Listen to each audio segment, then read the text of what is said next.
Hey, this is View Pre-Calculus. We're doing topic 5, which is the intro to the unit circle. So the unit circle is sort of like the trig equivalent of the times table that you memorized when you were in like 3rd grade, right? So it's important that you know that 6 times 7 is 42.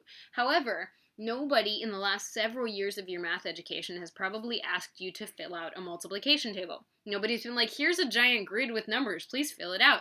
You're just expected to know that 6 times 7 is going to be 42, right? So the unit circle, which is actually, I drew a quarter of the unit circle here. It's a full circle. This is only quadrant 1. The unit circle, similar to a multiplication table, is a visual way to represent a ridiculous amount of information in a logical way that you can recall quickly if you need it. So some classes don't make you memorize the unit circle. I certainly make my calculus classes do it because the honest answer is that sometimes you're not going to have a calculator when you're taking an important exam in a calculus class. Sure, if you're going to be an engineer, if you're going to be an architect, if you're going to be doing something where you use calculus, you'll have computers and you'll have calculators and you'll be able to look up words if you don't know what they mean, and that's great, and it's important to be resourceful like that. However, sometimes to get through to those steps in our career, we have to get through some tests that involve no calculator and involve us having memory stuff stored there that we can use. So we're going to talk a little bit about the unit circle today, where it comes from, what it tells us, and then we're going to go ahead and just start reading it, which is all we're going to do with this particular unit. And then we're going to talk about reading it in the opposite direction in topic 6. So the unit circle is so named because it is a circle of radius 1, meaning that all of these little lines, and again, I only drew a quarter of the circle, but if I'd gone the whole way around, that's a full circle, radius 1. So you can imagine that the points on this circle, right, if I went horizontally to the right, I would be at the point 1, 0, because I didn't go up and down at all, I only went 1 unit right, and the radius is 1. The same would be true on the y-axis. It would be 0, 1, and you could figure out all the quote-unquote corners that way.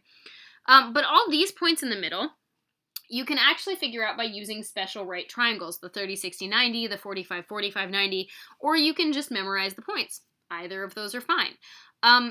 Let's talk about what this 1/4 of a very large circle gives me in terms of information. So let's look for a second at a recreation of a little triangle that I'm going to draw here. And I'm going to use theta to represent the angle between the positive x-axis and whatever line my hypotenuse of the triangle is, and then my x-coordinate would be on the x-axis, and my y-coordinate would be how high up this goes. So this point right here, this point here would have coordinates x, y. Now, in fact, I'm going to do one better, and I'm going to call this x on the unit circle, y on the unit circle, like x sub uc, y sub uc. And the reason they're on the unit circle is because, again, that hypotenuse is 1. So when you're memorizing the unit circle, there's really 3 pieces of information to memorize. There are the angles. In red here, I wrote the degree measures of the angles. So 0 is the positive x-axis, and then we go counterclockwise. When we rotate clockwise, those are negative angles. So we go clockwise would be negative, and counterclockwise is positive angles. So 0 degrees, 30 degrees would be this first line, 45 would be the next one, then 60, then 90, and so on, and it would go around in a full circle until I get back to this same 0 line, except with 360 degrees. In blue, you'll see the same angles, but written in a different measurement called radians. So we use radians a lot more in calculus. We're much more likely to use degrees when we talk about physics or lots of practical applications, but in calculus class, you're almost always going to be in radian mode in your calculator. So in blue, these are the equivalent values of these degrees. 0 or 0 pi would be fine. You'll notice there's no unit symbol for radian. If you see an angle without a unit, it defaults to being radian. Pi over 6 in radians is the same as 30 degrees, and I'll explain that in a sec. Pi over 4 is the same as 45 degrees. Pi over 3 radians is the same as 60 degrees. And pi over 2 radians is the same as 90 degrees. And we will hopefully have some time to talk about some hints to memorizing the circle, but that's just a gist for right now. Now let's talk about, so these are my thetas, and then the question is, what do these points give me? These x, y's. Well, we're going to come back over here to talk about what the x and y in the unit circle give us.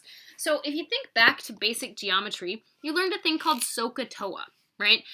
So you learn that sine, right? So SOHCAHTOA, right? You learned that the sine of some angle theta is the opposite side, hence the O, which would be, in this case, the y on the unit circle over the hypotenuse. What I want you to notice is that because the hypotenuse is 1, the sine on the unit circle, the sine of some angle theta, is just the y value of this point. right? The cosine, the ka of SOHCAHTOA, of theta, would be the adjacent side, x on the unit circle, over the hypotenuse, which again is just conveniently that x coordinate, right? And then the tangent would be the opposite, which would be the y on the unit circle over the x on the unit circle, because that's the adjacent. And then the reciprocal functions, right, the reciprocals of those, are the inverse of sine. 1 over sine is the cosecant. So the cosecant of theta would be 1 on top of the y value in the unit circle. The inverse of, the reciprocal rather, of cosine, 1 over the cosine, is secant, which would be 1 over the x in the unit circle. And the reciprocal of tangent is cotangent. 1 over tangent is called cotangent, which would be the x on the unit circle on top of the y, because you flip the values. So essentially, what this circle gives us right here is it gives us all 6 trig functions for any angle on the circle. So just to make my point, if I were to say what is the sine of pi over 6, what I would do is I would go to pi over 6, and I would say, oh, sine is the y value, right? We saw sine is the y value. So at pi over 6, what's the point I'm looking at? I'm looking at root 3 over 2, comma 1/2. So sine is the y on the unit circle, which means that my answer is 1/2. No math involved. I mean, it's technically math and you memorize stuff, and we will do some simplifying and whatnot, but that's sort of the gist, right? So instead of saying sine of pi over 6, I could have said sine of 30 degrees because that's the same location. Again, in calc, you'll use radians much more than you'll use degrees, so we're going to use a little bit of both.